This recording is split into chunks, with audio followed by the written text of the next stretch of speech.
Հայաստանի կառավարությունը շարունակում է փակ պահել վարչապետի, նախագահի ու ազգային ժողովի նախագահի արարողակարգային տրանսպորտային կեցության ծախսերը, չնայած Եվրոպայի խորհրդի կոռուպցիայի դեմ պայքարող պետությունների խումբը Գրեկոն այդ ծախսերի թափանցիկություն է պահանջում։ Հայաստանի նախագահը Ազատություն ռադիոկայանի վերջին 6 ամսում 6 արտերկրյա այց է ունեցել։ Ապրիլի 26-ին Վատիկանում Հռոմի Պապի հուղարկավորության արարողությունը չհաշված։ Երևանի Կոնտ թաղամասի առանձնատներում են բնակվում վարչապետը, ազգային ժողովի նախագահը, արտգործնախարարը, այստեղ պահպանությունն ու սպասարկումն իրականացնում է կառավարական առանձնատների տնտեսություն ՊՕԱԿ-ը, ինչ ծախսեր են կատարվում ու ինչպես։ Այստեղ էլ վարչապետի, նախագահի, ազգային ժողովի նախագահի սննդի, կեցության, տրանսպորտի արարողակարգային ծախսերը դեռևս հրապարակային չեն։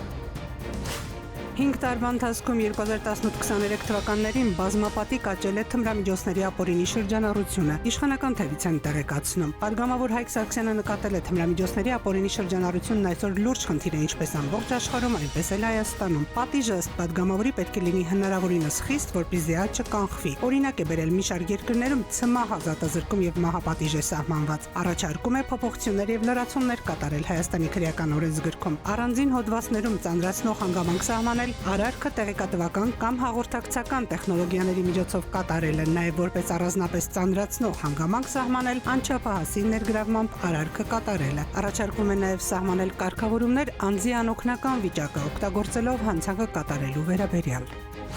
ՍԱՏՄ նախկին ղեկավար Արմեն Դանիելյանին ձերբակալել են յուրացումների քրեական վարույթի շրջանակում։ Հակակոռուպցիոն կոմիտեից տեղեկացնում են, որ ՍԱՏՄ նախկին ղեկավարը ձերբակալվել է ծառայողական լիազորություններն օգտագործելով առանձնապես խոշոր չափերի գույք հափշտակելու մեղադրանքով։ Նրա նկատմամբ կալանքը որպես խափանման միջոց կիրառելու միջնորդություն է ներկայացվել դատարան։ Դանիելյանն ապրիլի 30-ին Փաշինյանի որոշմամբ ազատվեց ՍԱՏՄ ղեկավարի պաշտոնից։ Նա այս պաշտոնին էր նշանակվել 2024 թվականի նոյեմբերին։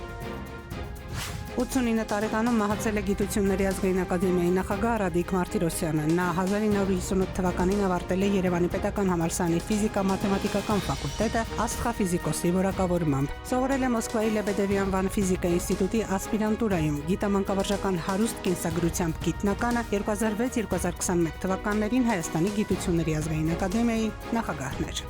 Ժամը լրատվական։